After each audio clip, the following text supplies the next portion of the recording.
Welcome to The Shield Within. The issues discussed on the Shield Within podcast do not reflect the opinions of any specific agency. They are the views of the host and the guest. Any persons discussed may be fictional for comedic purposes only. This podcast is rated explicit and listener discretion is advised. Listening to The Shield Within may trigger repressed or suppressed memories or experiences. Please contact a mental health professional at your earliest convenience. It's time for the chaos to cease. Time to open yourself to peace. From the hours you've put in. To the next shift you begin. From the endless pursuit of release. That finds the worst unleashed. Transform the ugly into a win. Get to know your shield within.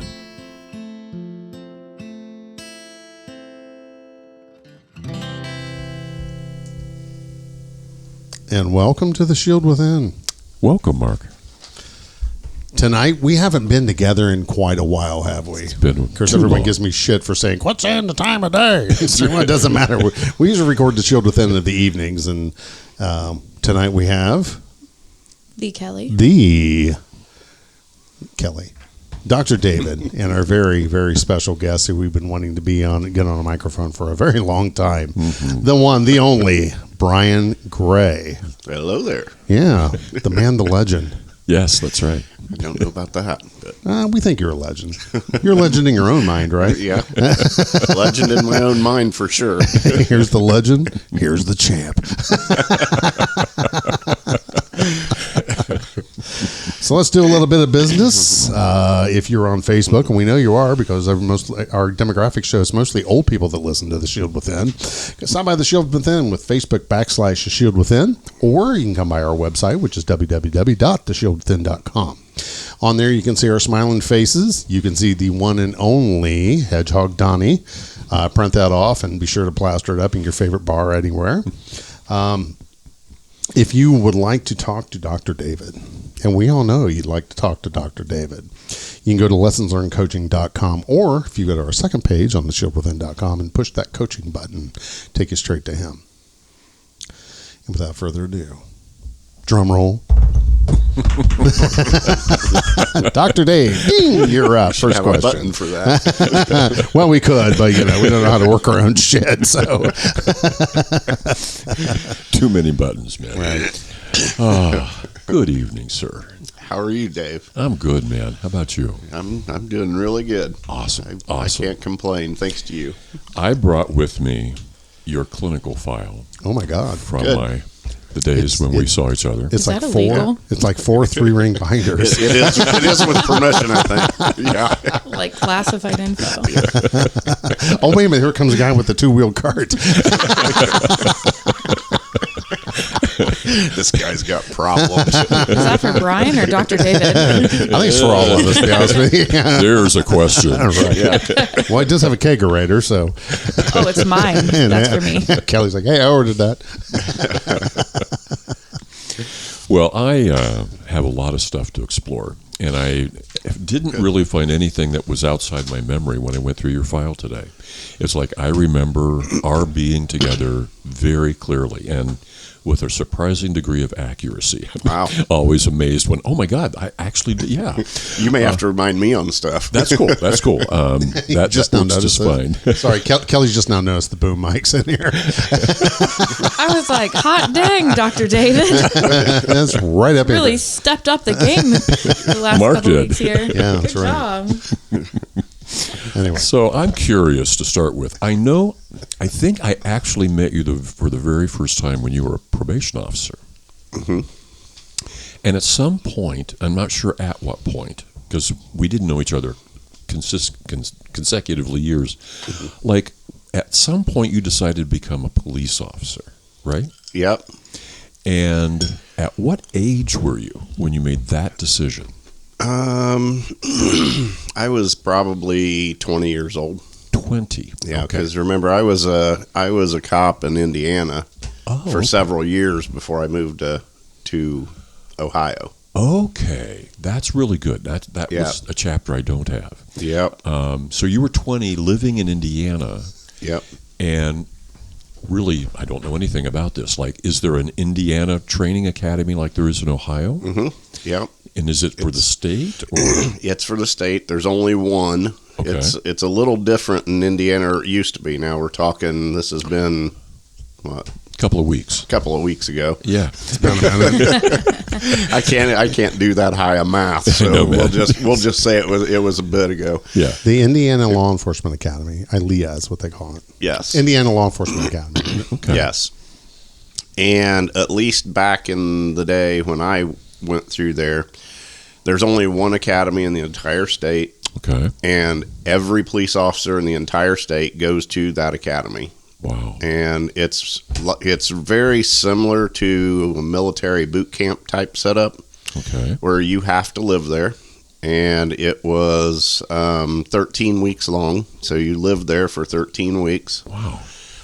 And, ate, slept, got up and did your training. Had to do your fire watch. Everybody had to do fire watch in the middle of the night. You had, you might get up at 2 o'clock in the morning and do fire watch until 4 o'clock in the morning, and then you still had to be up at 6 to go do breakfast and then be ready for courses by 6:30. Mean. Yeah. Rude. Yeah, and they had drill instructors just like what they do in the military. I mean, they'd yell at you and make you run and push-ups and sit-ups and the whole bit. So, wow.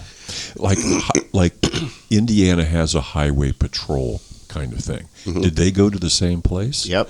Wow. Every law enforcement person. Every law enforcement officer in the entire state, no matter what you were, even if you were DNR, which is Department of Natural Resources, or game wardens, what they were called back in the day, even they went there. Wow. 13 weeks living there, getting your ass kicked. Yep. Daily. Yep. What led you to decide, gee, I want to do that?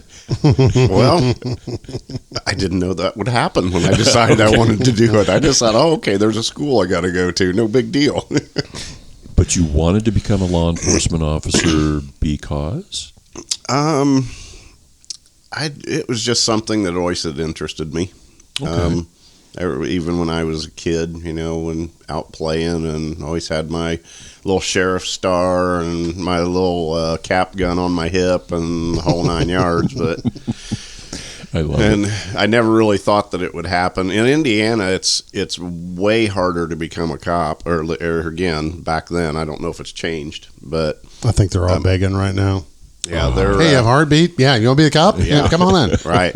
But back then it was really, really hard to get into it because most places, or a lot of places, wanted you to have academy training before they would hire you. Mm-hmm. But the only way that you could get academy training is if you got hired. So you oxymoron. Yeah. Most people started like I did. You started part-time for a small town. Okay. That would send you to the academy. And in my case, I actually had to pay for my own academy to go. Wow. You really wanted to be the police. Yeah, I did. And did it for, I think I made $8 an hour when I started out doing it. It was something like that. Right around $8 an hour. Right. Yeah. And so I finally got the academy, and of course, like everybody else does, as soon as I got the academy and got a few months in, I started applying to every department around and landed at a sheriff's department out there in Henry County, and so that's where I went. Where you started. Yeah. And at that point in your life, you're 21-ish. Well, 21 by the time I actually finished. Yeah. Like, were you married? To the job. Yeah, to the job. Yes, I was married at that time. Okay. And did your wife feel okay about you being a policeman? Mm-hmm. Yeah, she was good with it. Your folks? Yeah. Cool. Yeah. Of course, how moms are. She worried, and so you need to be careful and all that stuff. But yeah, they were good with it. And my dad, I think, was really proud of me for doing it. Oh. He was in the military when he was younger, and the only one in our family that was in the military. Wow. So he was excited. I was the only one that went to college.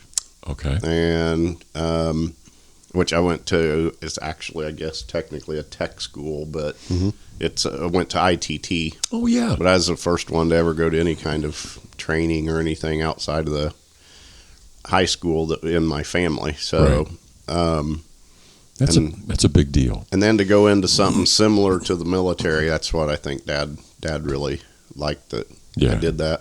That's neat.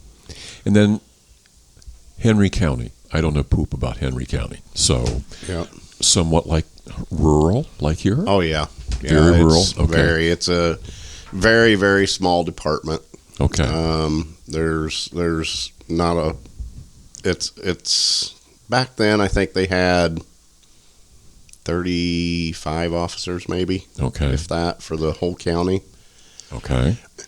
And I wasn't with them real long before I actually moved to another small town, just because of money wise, it paid better. Right. But it was up north, and that was in Montpelier, Indiana. Okay. I've actually been there once. Yeah. So I went to Montpelier and worked full time. And when I was working full time at Montpelier, I went to work part time for Blackford County Sheriff's Department. So you used to talk about somebody that loved their job and wanted to do it 24/7. That was me. So Montpelier is in Blackford County. Okay. So I was part-time at Blackford County and full-time at Montpelier. And you chose that. Yes, the money was better, but you wanted the work. Yes. I enjoyed it. You enjoyed it, yes. Yep. So, like, you're married at this point, no children. No. And mom and dad are supportive, your wife's supportive, you're having a hell of a good time. Yep. Let's say you're 3 years in. Still there? Let me think when that was. Yeah, I'm still there. I worked there for till I was 20, trying to think how old I was when I moved to Ohio, 28 or 29, somewhere around there. So 7, 8 years. Yeah. Okay. In that period of time, did you experience anything that you now understand was a trauma?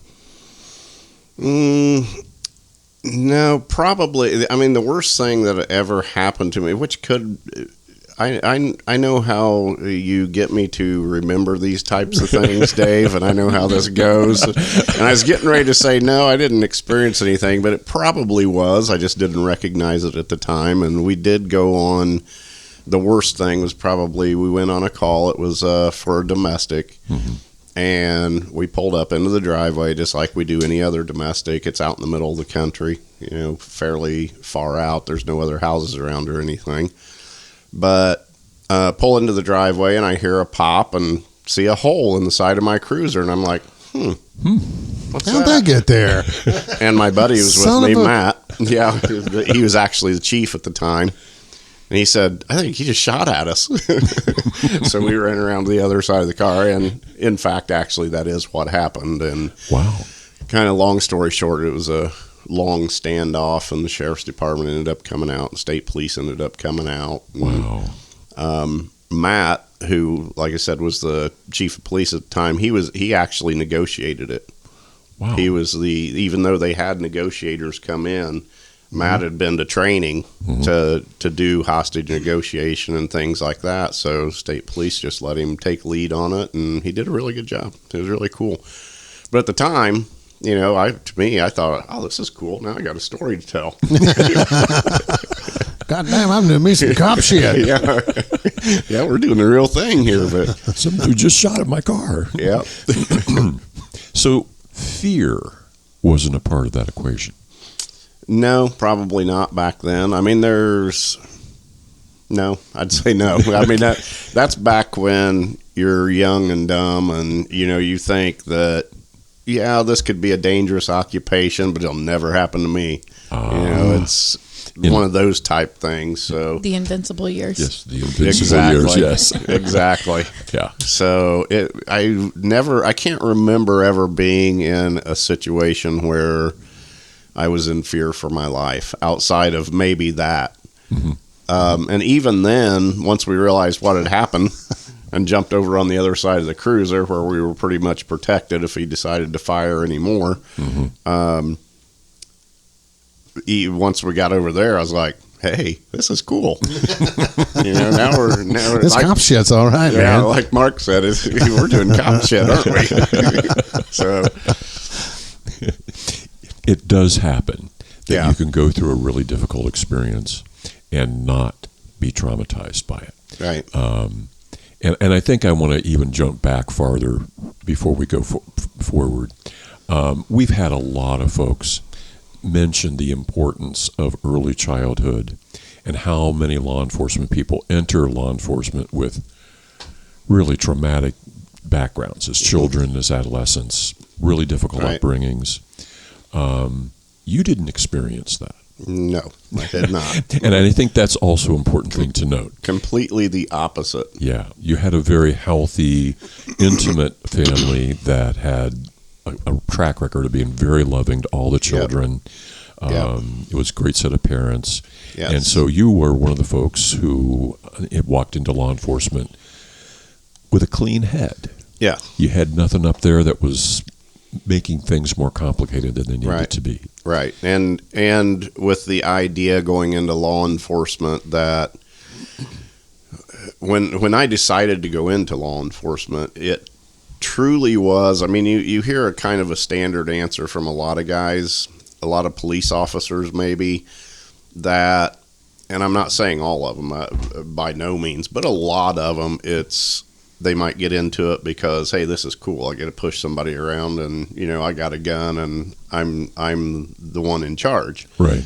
But when I went into it, I honestly did go into it with the mindset of I want to go help people.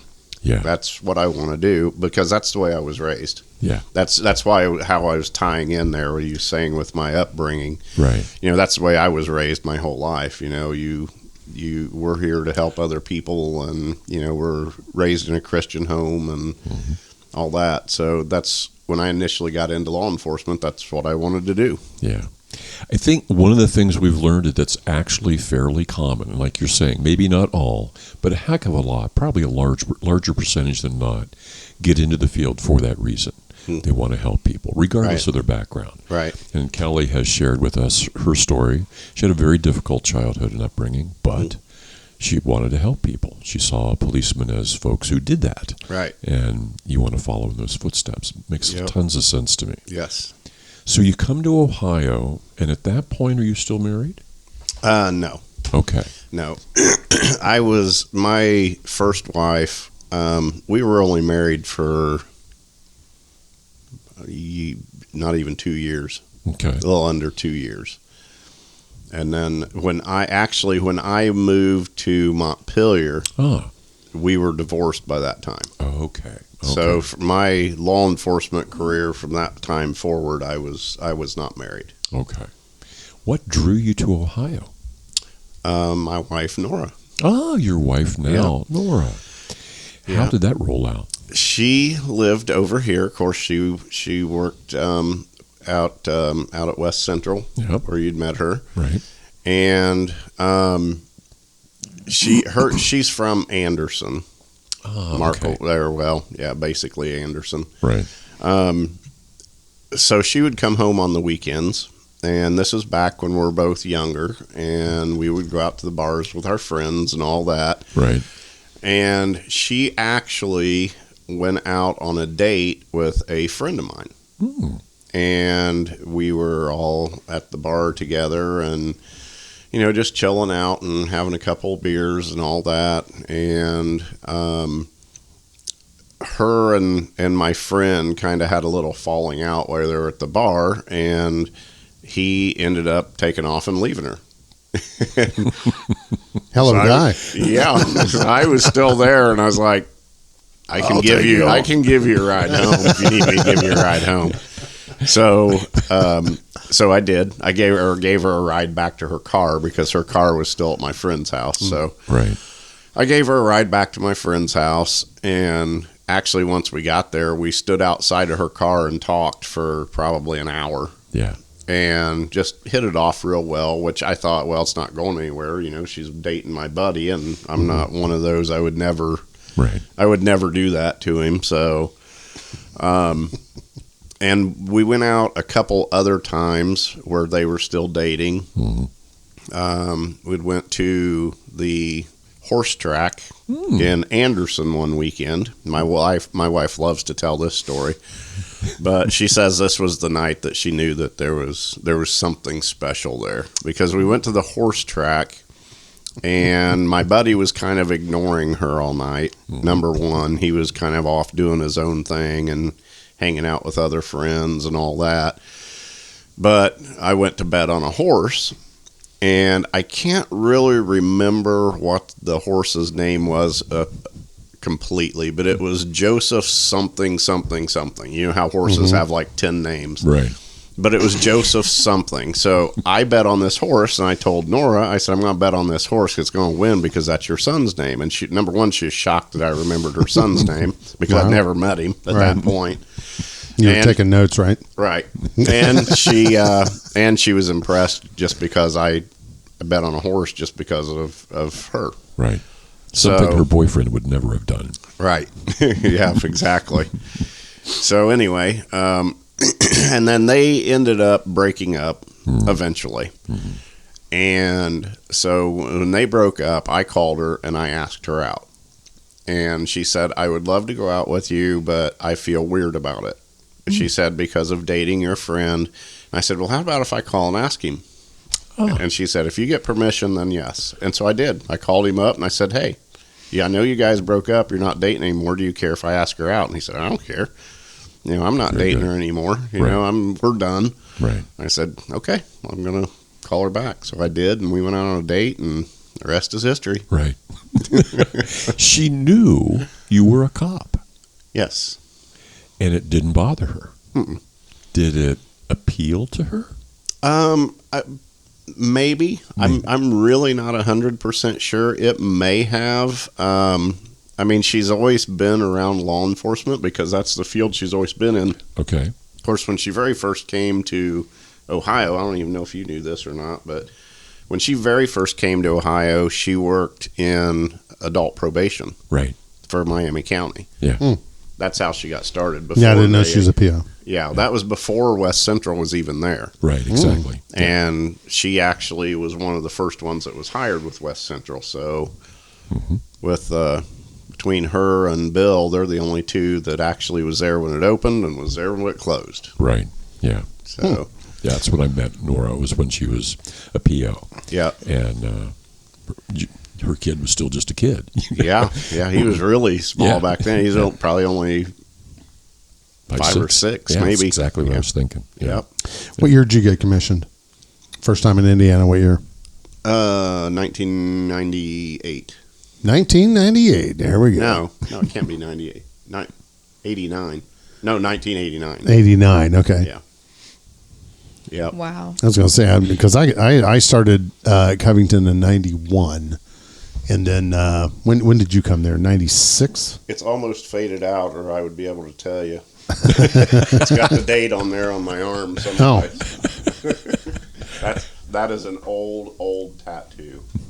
It's a 92. But it was that was my class number. 110 was my class number. Oh, okay, cool. Yeah.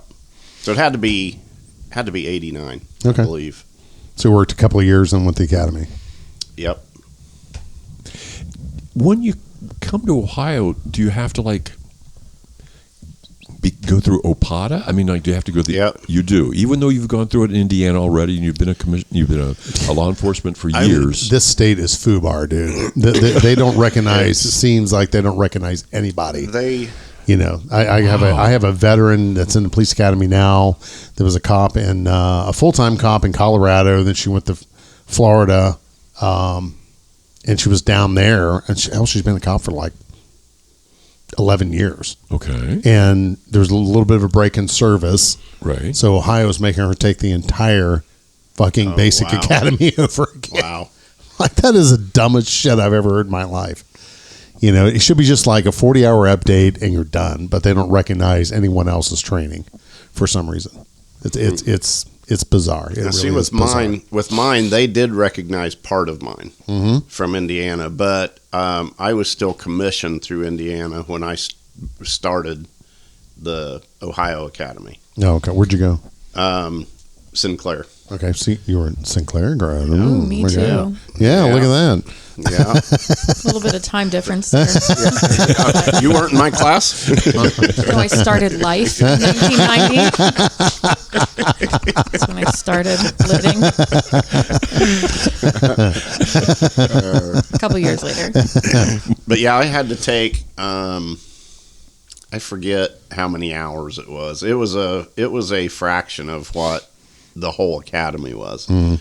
I would like go 2 or 3 days through a week, and then I would be off for 2 weeks, and then I'd have to go back because they put me with a regular class. I just had to show up for the stuff that I needed. Right. Yeah, state required stuff. The state required stuff. I think I had to take like Ohio or ORC or whatever it was. I had to take that one and some others. But it was funny because like for the radar LiDAR training that they have down there, well, I was an instructor for radar LiDAR when I was in Indiana.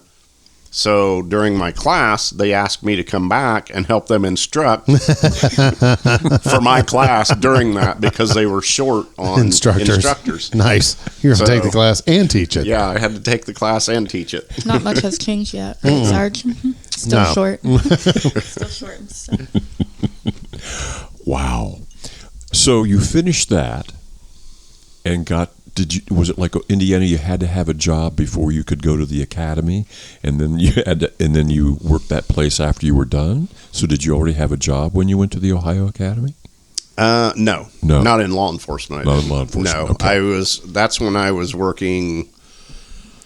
I think I was in probation. I think when I did that. I can't remember. That's been a long time ago. But remember, I had to remind him 3 times today that we're recording tonight. So. Brian has the memory of a goldfish. So. Oh, that's tonight. So anyway, aren't we supposed to do a podcast tonight? Something like that. No, we're just sitting around drinking. Let's turn the mic on. What the hell? Nobody is drinking. I'm drinking soda. Soda. Anyway, sorry. Anyway, what was the question? So in my mind, I'm thinking, you've now been through 2 states training academies. Yeah. How many times did anybody talk about mental health? Let me see. Let me count on this hand. 0. 0. Just let the audience know he has all 10 fingers. I don't know if they And a do slide. now or not, but back then they didn't even touch on it. That wasn't even something they talked about. Not even a topic. Casey has to count to 11. Wow. And so the concept, the practice of suicide for a police officer, not touched with a 10-foot pole. Nope. Wow. Okay. Nope. Back in those days, it was generally wrote off as he was cleaning his gun. Right. That is true. Yeah. He says that's true. that is kind of true. They say it's usually when you hear about it, it's a gun cleaning incident, and it's like an accidental discharge, and okay. Yeah. Yeah, that's what a lot of this were back then. Yep. Wow. That is true. Because I remember reading that on several occasions. Yeah. The man died cleaning his gun. Yes. Never occurred to me. Right. That's what it meant. See, David, you're never too old to learn, man. Oh, that's true. my clients teach me that every day. Yeah.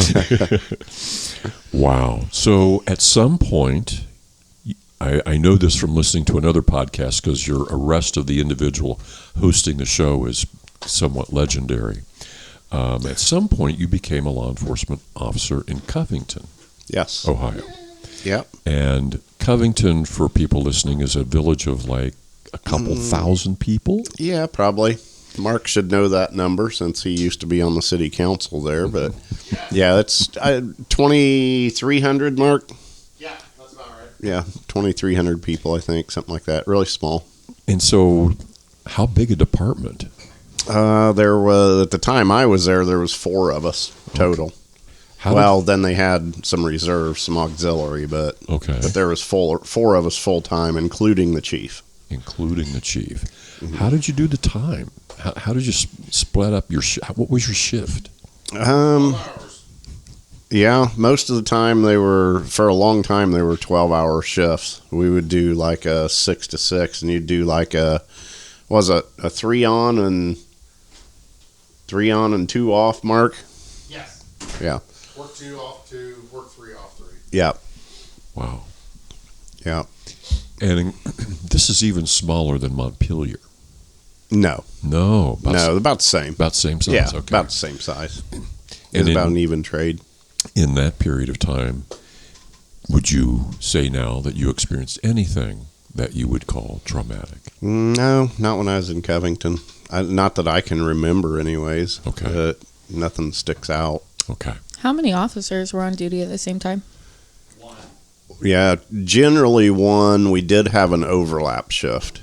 Okay. Like during busy hours? Yeah, which is, that wasn't always utilized because somebody had called in sick or needed a day off or something, and that overlap guy had to cover their shift. But they had an overlap shift that worked from, you have to remind me, what was it, like 6 to 3 or 7 to 3 or something like that? Yeah, 7P to 3A. Yeah, 7P to 3A.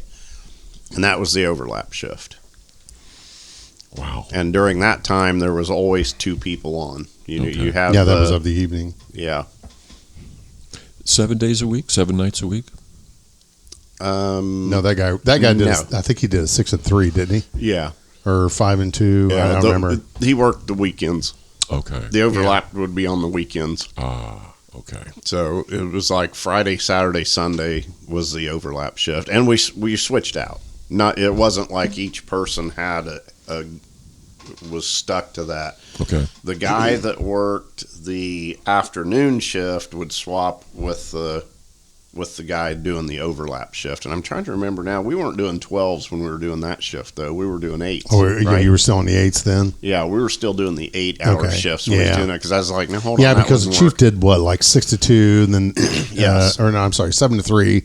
Then evenings was 3 to 11, and then 11 to... And then 11 to 7. Yeah. And then the overlap guy would have been from... Yeah, he was still doing the 7 to 3, but... 7 to 3. Yeah, 7 to 3 shift was the overlap. Okay. Yeah, and the guy that worked the 3 to 11 shift, that's the one where you switched off. Okay. Yeah. You worked, I think it was like 2 or 3 days. You worked the 3 to 11, and then you was off 2 days, and then you'd come back on your weekend when it's your weekend rotation, and you'd work that overlap shift from 7 to 3. Okay. Yeah. That sounds, generally speaking, kind of confusing. It is very It's very... You're fucked up no matter what. It confuses me now trying to explain it to you because it doesn't make sense. I say it, I know how we did it and how we worked, but when it comes out of my mouth, it's like, no, that doesn't sound right. It was confusing even to us. Okay. Yeah. Was it exhausting? No, not really, because I was, you're a cop. You're used to working weird hours, Okay. no matter where you're at. I mean, we had something similar when I worked in Montpelier. Okay. It was something kind of similar to that where we rotated and switched off and had an overlap and all that. But so you're used to it. Okay.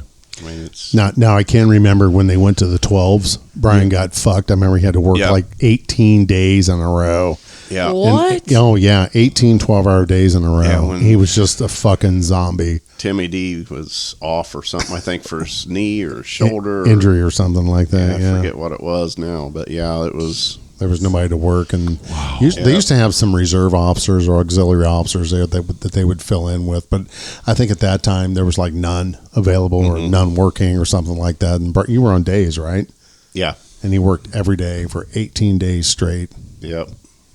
No days off. I'm like, how are you doing it, bro? And he's like, I'm a fucking zombie at this point. What am I doing? Yeah, exactly. Exactly.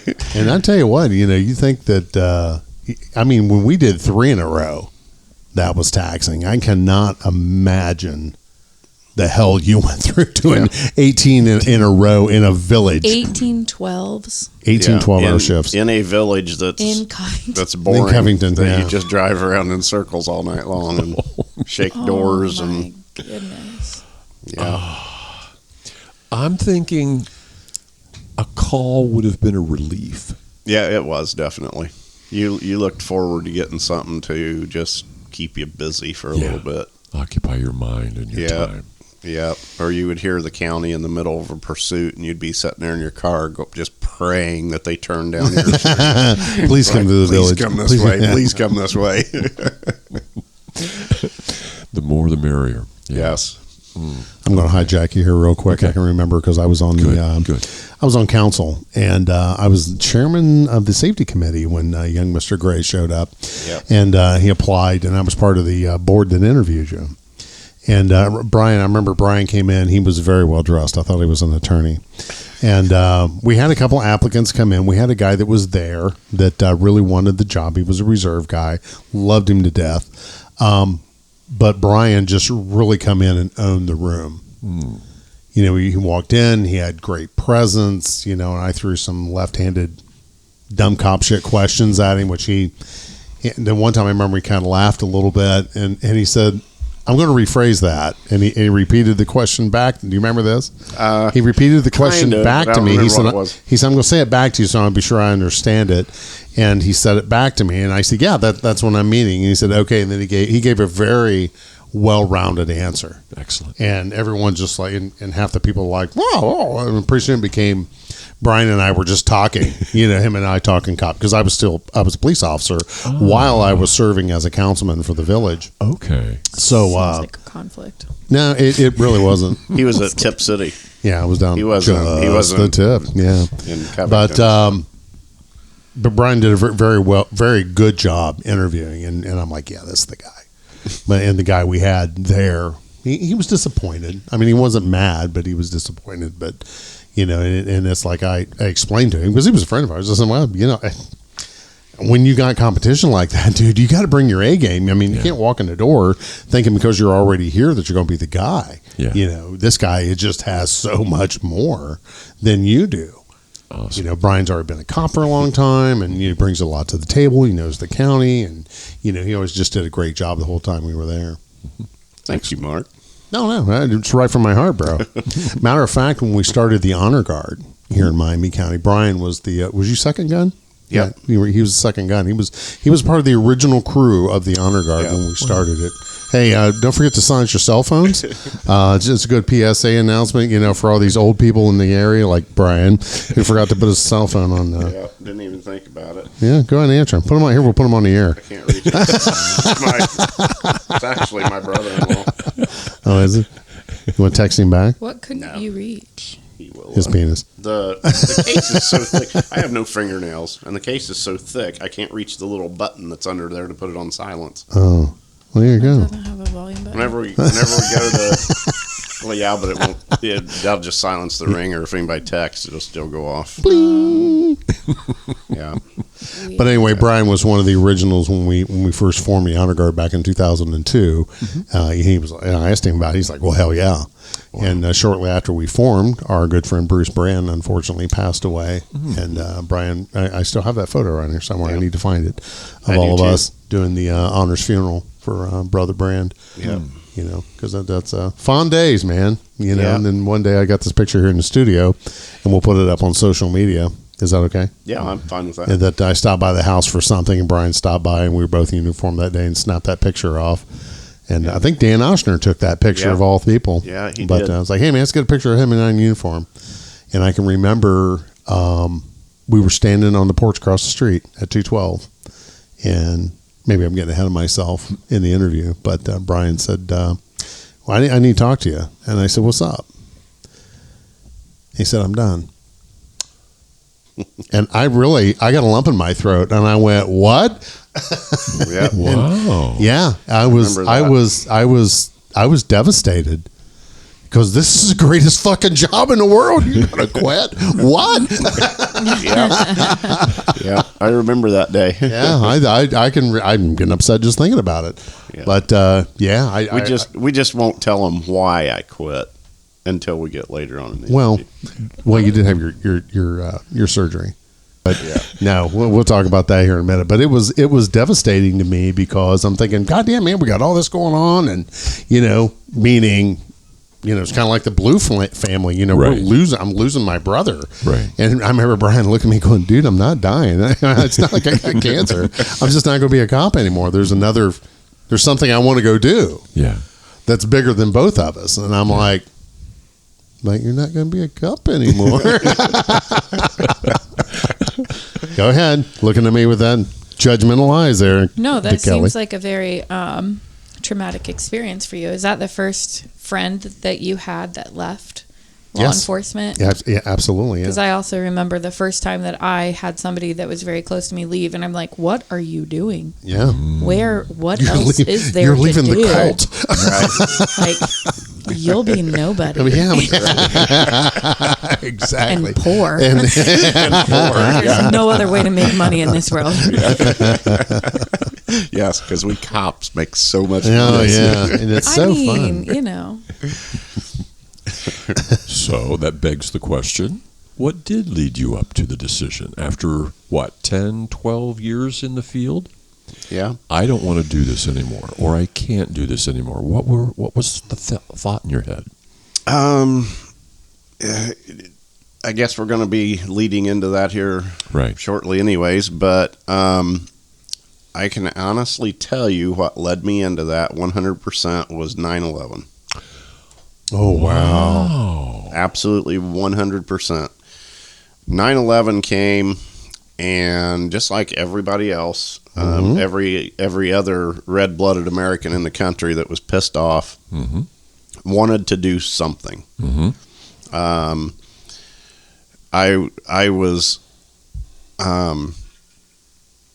I decided that I was going to rejoin the military. Wow. That was one of the first things that I wanted to do. You had been in the military before? I had never been in the military. And I was later in life. So what did it mean when you said rejoin? I didn't mean rejoin. I wanted to join Oh, the got it. military. Okay. I was like, Yeah. I didn't know you were in the fucking... Okay. No. I wanted to join the military. And At what age? must have been 30. Well, I had to be 37 at that time. Wow. And I remember that specifically because I called and talked to a recruiter and told them that I wanted to join the military. And they said, well, are you younger than 37 years old? And I said, I am 37 years old. And they said, what month were you born in? And I said, October. And they said, that's really too bad. Had you been born in, I forget, it was either September or November, whichever way it went, Right. I would have been eligible. But I was like 1 month too old to join the military at that time. Huh. Wow. I never knew that. So I kind of let it go. Okay. And that's when then I ended up going to Covington eventually, and Okay. I was there for up until 2006. Okay. But another time in between there, it was about 2 years later, something like that. I don't think I'd started in Covington yet, but I was just getting ready to. And I seen an article in the paper or someplace that said that, hey, the military needs people. They've actually raised their age. They'd raised their age to 41 years old or something like that. Wow. I'm like, hey, I'm 41. I called the military recruiter again. Again, missed it by like 2 months. Too old. So I couldn't go. So Wow. I just stayed at Covington and Okay. I was there until this other opportunity came up. And Wow. So there wasn't really anything about being a cop that drove you away from it. no, I would have to say that it was getting old. It was getting old. Yeah, I mean, I could do it, but it was there can be a lot of politics in law enforcement. We talk about that too. Anybody that's ever been a cop knows that. Yep. that part of it gets a little old. It wears on you, and I can just remember not being in my happy place all the time. Okay. I didn't mind it. It wasn't like I was like, oh, I hate this job, I want out. I didn't mind it. I still did it, but I was looking. I had a wandering eye, you might say. Right. Even in a 4-person department, there's politics. Oh, yeah. Oh, it was worse there, bro. It was worse. Fuck yes. Yeah, they weren't union protected. I can remember being on council, getting new council people in there. The first thing they wanted to do was, start micromanaging the police department. And I'm like, no, we have a chief and we have a strong mayor form of government. If you have a concern, talk to the mayor. Mayor talks to the chief. You're not here to run the police department. Let me tell you something. But they tried. Oh, yeah, absolutely. They tried. We've had officers in the past that, wrote the wrong councilman's kid or wrote the councilman kids a ticket. Right. The first thing they want to do is go in there. Of course, little Johnny never does anything wrong. Right. Not that your kid was a disrespectful fucking prick, and the cop cut him a break and, but no, they were after the guy's job, and I can remember cops or officers that had been there in the past and the guy was proactive and he did a good job and, wrote the wrong ticket. And they ended up fucking with him till he quit. It's like, well, you're stupid. Brian wasn't one of those guys. No, it wasn't. Brian, everybody in town loved Brian. I mean, Brian had absolutely they did. I have, I can think and of honestly, one or two. Well, sure. I mean, you're not doing your job if you're not pissing someone off. I mean, right, Kelly? I mean, everyone loved Kelly in the city. Except for that school board member. Yeah. Yeah. We'll just let that go. We're gonna let that go. But no, Brian, he drove around, he talked to people, he got out, and I wouldn't. Nights I had went out and did a ride along with him. Of course, at that time, him and I were smoking, and several people at the time smoked. And hell, we were like going from marijuana. We were going from like this guy's house to this guy, just kind of working the loop around town. Hey, and they'd be like, "Hey, man, stop back. We're gonna have dinner," And of course, the people when you work in a village, hell, they want you to come over and have supper with them. Okay. So you can have supper with them, or they're out in the garage, they're drinking beer and smoking. So you get out, hey, man, what are you working on? Smoke. Yeah. Well, they're like, you want a beer? Of course, it was always, you want a beer, Brian? So I was like, I'll be back in a little bit. Yeah. Give me about 2 hours. Yeah, give me a couple hours. I'll stop back and have a beer with you. And he had. Mm-hmm. He would get off work, he'd stop and have a beer with them, then he'd go home. Right. That's kind of officer. I mean, it's kind of like community resource 101 before it was a thing. Right. If someone had a problem, I can remember sitting over at Tim's house, sitting in the garage drinking. Brian's phone rings, and it's one of our townies. They got an issue. Brian's like, "Hey, man, I'm off. But I tell you what, I'll call the guy and have him stop by and see you." All right, buddy. I'll see you. Just like that. I mean, he always took care of his people. Yeah, he always did, and I always would have loved to have seen you become a sergeant.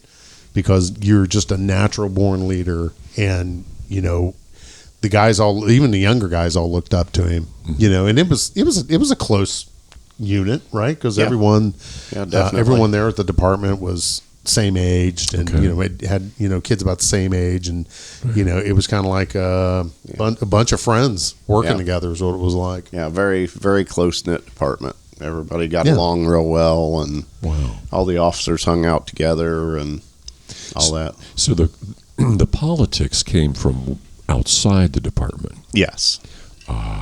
Yeah. Okay. It was always the politics were always outside the department. It was never. I don't remember. I mean, I had disagreements with the chief occasionally, but that's no different than anybody else does with any other supervisors. Whatever.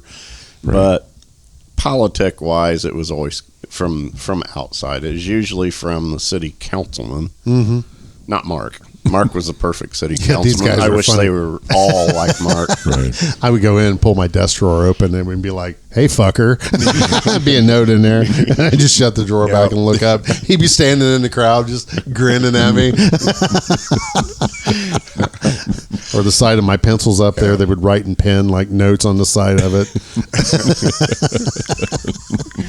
It was always funny to watch him squirm during right in the middle of a city council meeting, and everything's being recorded, and there's citizens in the audience, and These dumb fuckers. and Mark happens to pull his drawer open in the middle of it, and just watch him sit there trying not to bust out laughing. And we get done. I'm like, you motherfuckers. Look, oh, man, you was funny. You should see the look on your face. No, it was usually, what? I didn't do that. I don't know what you're talking about. Yeah. Admit nothing, deny everything, make counter accusations.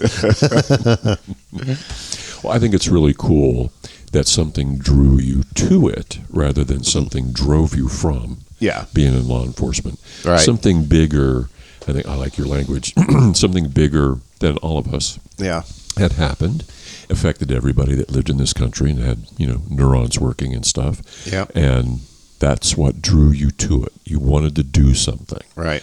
You tried to get into the military. Yep. And neither time would they let you in the door. They would not. Okay. I was the old guy, and they didn't want old guys. But yet, through this process, you decided to not be a policeman anymore. Yes. So, after becoming a policeman and then deciding after 10, 15 years, I don't want to do this anymore. I'm tired of it. And I think, as all of us are understanding, a village of 2,000 people where nothing ever happens, and you have 12-hour shifts, sometimes 18 in a row. Yes. Where you're driving around a very small community counting fire hydrants. Yes. And Yes. really important stuff like that. Writing up street lights Right. that are out. Yeah. Yep. That Littering does the get city. old. Do what? Littering the city with bugs. Yeah. But Flipping cigarette butts everywhere. the one thing that I will say, though, just to clarify, had it not been for this other opportunity, Right. I probably would still be a cop to this day. Wow. Well, that's a lie. I would be retired by now. Oh All my right. gosh. Don't lie on the shield within. I Don't lie would to Dr. be- David. I would be retired Jeez. by now if I'd have stayed. But if this other opportunity had not come up, I probably would have stayed in law enforcement. Okay. I wouldn't have left. It was just the opportunity that I couldn't turn down. Well, a couple obvious questions there before we jump. Mark's point seems really good to me, that you were really set up as a person to be an officer, to be in a position of leadership. Did you think up that street? No. No. Really? Never occurred to you. Well, but the Not opportunity until- wasn't there. Yeah, there The- wasn't the- until I'd met Mark. And when he was a city councilman there, he had approached me before and said, "Hey, I don't know if we can get this done or not, but I would like to create a sergeant's position, and I think you'd be perfect for it." And he kind of is the one that said, "I think you'd be good at this. Yeah. This is something that you need to pursue. You need to do it." Yeah. And so I started thinking about it after that. And at the time, the thought process was to promote 2 sergeants. 1 chief, 2 sergeants. Have a sergeant on days, Right. and then a sergeant on evenings. And our good friend, I wanted to be that was my vision, was I was going to fund the department in order to pay them the extra 10% on the hour, and then they would manage in the absence of the chief. Okay. Because we always the council at the time wanted someone there in charge all the time. We wanted someone there that could make decisions. Okay. Of course, the chief isn't going to work 24/7. I mean, the chief worked day shift, Right. and it seemed kind of like an oxymoron to have 2 supervisors there, but he didn't work the weekends. Does that make sense? Yes. And then to have the officers, because they work 2 on, 2 off, 3 on, 3 off. But while the chief was there, you'd have a little bit of redundancy. But he had business to do, meetings to go to, and, Right. and whereas they could have someone in charge, someone that can make a decision. And there was the 2, which was Brian and Tim, were the 2 that I had envisioned becoming supervisors there. Yeah. With the chief's approval, of course, so it wasn't something outlandish that I was scheming in the background, making up. This was open dialogue that we had discussed, and Right. and when I talked to Brian about it, we talked about it privately, probably in the garage over a few Canadian Mist, and Coke at the time, Yeah. because we were broke, we couldn't afford Yeah. Crown Royal. We couldn't get the good stuff. Drink what you had. Yeah, that's right. But yeah, so go ahead. Sorry. Yeah. Did it occur to you to switch departments? Go to some place where there was an open position of leadership or whatever? Yeah, I'd applied at Miami County Sheriff's Department a couple of times. Okay. And every time that I applied, I made it through everything all the way up to the final interview phase, and I just never was selected. Wow. So, but that happens. I mean, Miami County is a small county, and typically they go through this process, and as long as this certain person makes it through the testing, they already know that's who they're going to hire. I was going to say, I feel like you dodged the bullet, but I'm sure that at the time that's something that you really wanted. Right. And Yeah, so at that time, it doesn't make I it did. feel any better, but Yeah. Well, you got to understand you left law enforcement when in 06? 06, late 06. Yeah, everything was different then. I mean, everything was different then. I got my driver's license that year.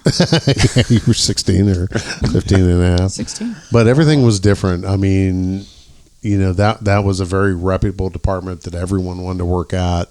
You really had to have your poop in the group to get a job there. Shit together. I mean, we're trying to tone it down. Say fuck so much, Kelly. I haven't. But life. The leadership team that was there was a great team, and it was kind of the succession. You either started in West Milton or Covington, and then you went to the sheriff's office. Right. And that's generally where you retired from. From there, you got 4 or 5 years working for the two respective villages or smaller cities. Right. Usually if you didn't go to the sheriff's department, then Piqua Police was the place to be. A bigger department. Yeah, that was exactly. that was the gold ring, was to get on Piqua or Troy. But they were civil service, and at the time, just guys like us meaning non-military, non-college, couldn't get that job. We didn't get our extra 10% bonuses. So. Right. They were civil service, so you got an immediate 10 more points for having prior military, and rightfully so. So God bless it. I should have went to the military. Yeah, me too. But my dad talked me out of going. Okay. But so civil service was the next one. But we're coming up on almost an hour. It's been a quick hour, hasn't it? That flew by. That's I know, right? Riveting conversation with the one and Yes. only Mr. Brian Gray. I do want to talk about in the next blog, so y'all going to have to wait 15 days to get the second half of this, but about your experiences, why you left, and then, and for some of you that don't know, we'll just go ahead and summarize this real quick. Brian was the conduit that brought me to David. If you didn't pick that up in some past episodes, so that's why I'm really excited that you're here, and thank you very much for being here in the studio. Glad to be here. I've been looking forward to this. Yeah, not as much as I have. Yeah. Only, before we go, what year was the Brian Gray drink born? That would have, I really don't know, but I'm guessing probably somewhere around 2003 maybe, or 2004. And for those of you that don't know, Brian and I like to drink bourbon. Brian drinks shit bourbon. I like drinking nice stuff now, but I'm kidding. That's funny. You're supposed to laugh. But if you take a normal class and you fill it all the way up to just about within, a half inch of the about eighth inch of the top, little Coke for some calorie, and you just put maybe a tablespoon of Coke in it. That's known as a Brian Gray drink. And can I get this one quick story in? Oh, absolutely. Because Mark is the one that started calling this the Brian Gray drink, and he called it that every place. And this is a true story. Me and I think it was me and Nora. I can't remember. It may have been me and another friend or somebody, but I know Mark was not there. I go into a bar in Vandalia. I go up to the bar to get me a drink, and I hear this dude down the bar say, "Give me a Brian Gray drink." And I did not know the guy. This bar actually had a drink called the Brian Gray drink, and they knew it was a full glass of Crown Royal with a splash of Coke. Oh my God. Thanks to Mark Macy. Oh my gosh. And with that, Donnie, key the music. May your days and nights find you strong and safe. May you take your place as your family's face. As you do the shit that we won't do. As you embrace the risk you must go through. May you grow in strength and heal and find your heart, your soul, and your mind. You look at your life and grin. You have a home, the shield within.